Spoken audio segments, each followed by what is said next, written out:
Hi, I'm Dr. Fox, and let's talk about the pericardium. In this video, we'll discuss the location and gross structure of the pericardium, as well as the layers of the pericardium. We'll relate structure and function of the pericardium to how the heart works, and understand any potential consequences of pericarditis. So let's start with the basics. The pericardium is a sac surrounding the heart, and there are two distinct layers to that sac. There is an outer fibrous layer, and there are inner serous layers. Recall that the pericardium delimits the middle mediastinum. So when you think of the pericardium, think it's within the thoracic cavity, it sits within the mediastinum, and it specifically is going to define the middle mediastinum. It will be flanked on either side by the pleurae, which are the serous membranes surrounding and encasing the lungs. And the fibrous pericardium is going to be fused to the diaphragm. The pericardium is a space that is going to allow the heart to expand during relaxation or diastole and contract during systole. If you think of the serous layer of the pericardium as a balloon that surrounds the heart, we can see that there are going to be parietal layers to that which adhere to the fibrous pericardium, and a visceral layer of that which is going to adhere to the heart itself. Imagine taking a balloon and kind of deforming that balloon with your fist. And so everything that comes in contact with your fist, which would represent the heart here, would be the visceral layer of the serous pericardium. That air within the balloon would be the pericardial cavity, and the portions of the balloon that were not adhered to your fist would be the parietal layer of the serous pericardium. And that's the layer that is going to adhere to that fibrous pericardium. On the right here, in this cadaveric photograph, we can see the middle mediastinum with the heart and the pericardium removed. So we have a real appreciation for the space that the heart would occupy along with the pericardium. Let's drill down into this concept of fibrous pericardium. It is the most superficial of all the layers of the pericardium. It's also the most durable. It consists of a tri-layer of collagen, which is a rough and tumble protein which is interdigitated and layered upon layered of itself. So this forms a very, very durable sac. It also forms an inelastic sac. So the pericardium does not stretch. It has a maximum limit.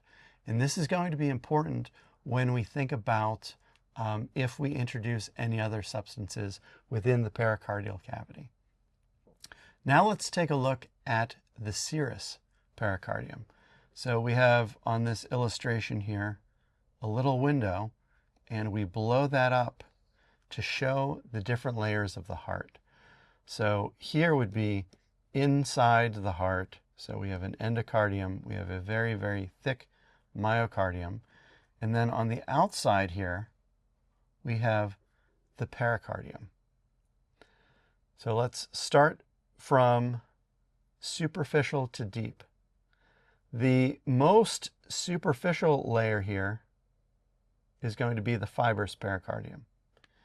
And adhered directly upon that will be the parietal pericardium, or the parietal layer of the serous pericardium. That's everything that is visible here on the inside. Between that parietal pericardium and the heart is going to be the pericardial cavity, which I'm filling in now.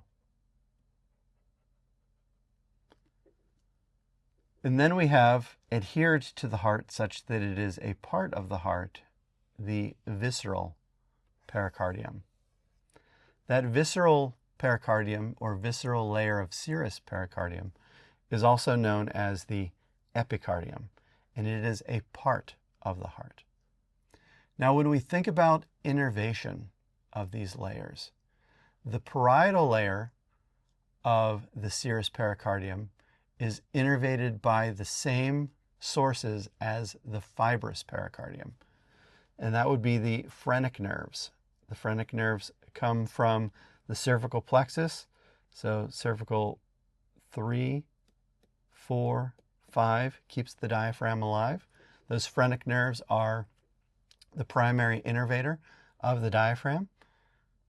And as they descend down through the middle mediastinum, oftentimes they're enmeshed with the fibrous pericardium, providing innervation also to the fibrous pericardium, as well as that parietal layer of the serous pericardium. The visceral layer of the serous pericardium, or the epicardium, has a completely different innervation, and that's going to be through the cardiac plexus, which is an autonomic plexus, as we'll discuss. Just deep to that visceral layer of serous pericardium, or epicardium, is going to be a very shallow layer of subserosal adipose tissue, fat, through which the vessels which serve the heart, the coronary arteries and cardiac veins, are going to travel. That layer of subserosal adipose tissue is highly variable. Some individuals may have a lot, some individuals may have next to none. It's typically positively correlated with metabolic disorders to have a lot of subserosal adipose tissue. So things like type 2 diabetes or atherosclerosis is positively associated with having more subserosal adipose tissue. Because the pericardium is comprised of tissues, it may be susceptible to infection, it may be susceptible to injury, and with injury or infection may come inflammation. Inflammation of the pericardium is known as pericarditis. Pericarditis may be something that is chronic or acute. It can carry with it productions of transudate or fluid that enters into that pericardial cavity. Blood, if there is a disruption of a blood vessel, can also enter into that pericardial cavity. And if the pericardial cavity fills with fluid, it can lead to a condition known as cardiac tamponade. With cardiac tamponade, the increase of fluid puts pressure on the heart. That pressure constricts the heart such that it cannot fully expand and relax during diastole. This would prevent blood from flowing into the heart, therefore preventing the heart from properly functioning. So this could be life-threatening. There is a very simple treatment for cardiac tamponade, and that is known as pericardiocentesis. With pericardiocentesis, a healthcare professional is going to take a hypodermic needle and insert it just below and the rib cage, just lateral to the xiphoid process, and they advance the needle into that pericardial space, taking very good care not to insert the needle into the heart, and they can withdraw the fluid through that hypodermic needle, and that would lead to instant relief. So what was substernal crushing pain goes back to more of a baseline of discomfort that can be tolerated by a patient or an individual.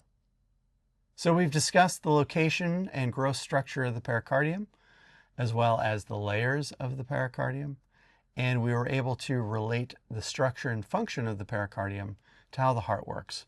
And we discussed the ramifications of pericarditis. Thank you so much for your time, and I'll talk to you in the next video.